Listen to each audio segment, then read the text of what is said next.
மாண்புமிகு பேரவைத் தலைவர் அவர்களே, மாண்புமிகு முதலமைச்சர் அவர்களே, மாண்புமிகு அமைச்சர் பெருமக்களே, மாண்புமிகு சட்டமன்ற உறுப்பினர்களே, கடந்த 2 தினங்களாக தமிழக மக்களுடைய அவை முடிவதற்குள்ளாக ஆய்வு செய்து அதை பற்றி முடிவெடுப்பேன். உட்காருங்க. பிரதிபலிக்கும் விதமாக தமிழ்நாடு அரசு பல்வேறு தனி தீர்மானங்களை நிறைவேற்றிக் கொண்டிருக்கிறது. தமிழ்தாய் வாழ்த்திற்கான தீர்மானம், நீட் எதிர்ப்பிற்கான தீர்மானம், FCRA மசோதாவிற்கு எதிரான தீர்மானம் என்ற அடிப்படையிலே, வருமுன் காப்போம் என்ற அடிப்படையிலே இந்த தொகுதி மறுவரையை தடை நிறுத்த கோரி தற்போது இருக்கக்கூடிய நிலையே தொடர வேண்டும் என்ற தமிழ்நாடு அரசின் சார்பிலே மாண்புமிகு முதலமைச்சர் அவர்கள் கொண்டு வந்திருக்கக்கூடிய இந்த தனி தீர்மானத்தை இந்திய யூனியன் முஸ்லிம் லீக்கின் சார்பிலே வரவேற்றுக் கொள்கிறோம். குறிப்பாக ஒன்றியத்திலே இருக்கக்கூடிய இந்த பாஜக அரசு கொண்டு வரக்கூடிய சட்டங்களும் சரி, தீர்மானங்களும் சரி, நாட்டு மக்களுடைய குரல்களுக்கு மதிப்பளிக்காமல் தங்களுடைய நோக்கங்களை நிறைவேற்றிக் கொள்ளக்கூடிய வகையிலே அவர்கள் தொடர்ச்சியாக இது போன்ற மசோதாக்களை அறிமுகப்படுத்தி வந்து கொண்டிருக்கிறார்கள்.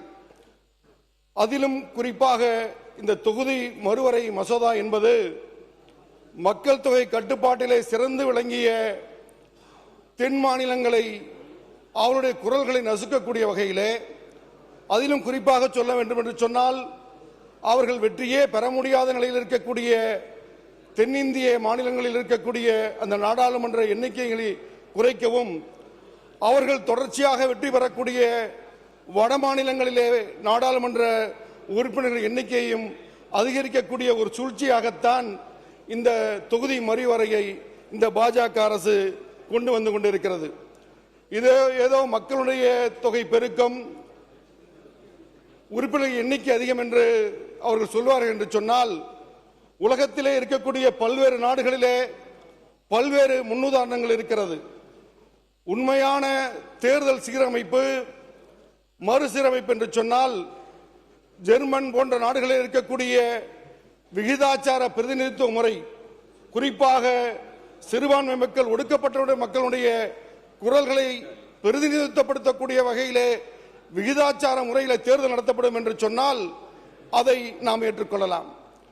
மக்கள் தொகை பெருக்கம் என்று சொன்னால், அமெரிக்கா போன்ற மேலை நாடுகளிலே 100 ஆண்டுகளுக்கு மேலாக அன்று எந்த எண்ணிக்கையிலே நாடாளுமன்ற உறுப்பினர் இருந்தாலும், இன்று 4 மடங்குக்கு அதிகமான மக்கள் தொகை இருந்தாலும் கூட அமெரிக்கா போன்ற மேலை நாடுகளிலே அந்த உறுப்பினர் எண்ணிக்கை இதுவரை அதிகரிக்கப்படவில்லை.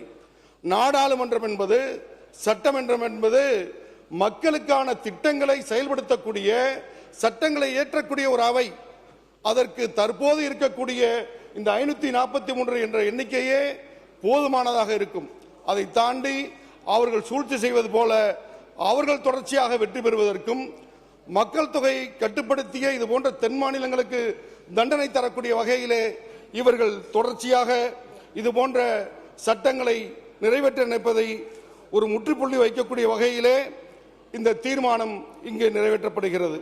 அதிலும் குறிப்பாக இந்த தொகுதி மறுசீரமைப்பு என்பது தெற்கிலே இருக்கக்கூடிய 5 மாநிலங்கள், வடகிழக்கிலே இருக்கக்கூடிய பகுதிகளிலே மிக கணிசமான அளவிலே தொகுதிகளை குறைக்கக்கூடிய வகையிலே, குறிப்பாக சொல்ல வேண்டும் என்று சொன்னால், தற்போது இருக்கக்கூடிய 7.18 என்று தமிழகத்தில் இருக்கக்கூடிய அந்த விதத்தை குறைக்கக்கூடிய வகையிலே இது இருக்கக்கூடிய காரணத்தினால் நிச்சயமாக இந்த தொகுதி மறைவரையை இது தற்போது இருக்கக்கூடிய தாவேக அரசு, அதனை சார்ந்திருக்கக்கூடிய கட்சிகள் மாத்திரமல்ல, தமிழகத்தினுடைய நலனை, தமிழகத்தினுடைய குரலை எடுத்துக்கூறிய வகையிலே அனைத்து கட்சிகளும் ஒருமனதாக எடுத்துரைத்து நம்முடைய உரிமையை, நம்முடைய குரலை பாராளுமன்றத்தில் எடுத்துக்கூடிய வகையிலே நாம் நிறைவேற்றுவதுதான் சிறந்த தீர்வாக இருக்கும்.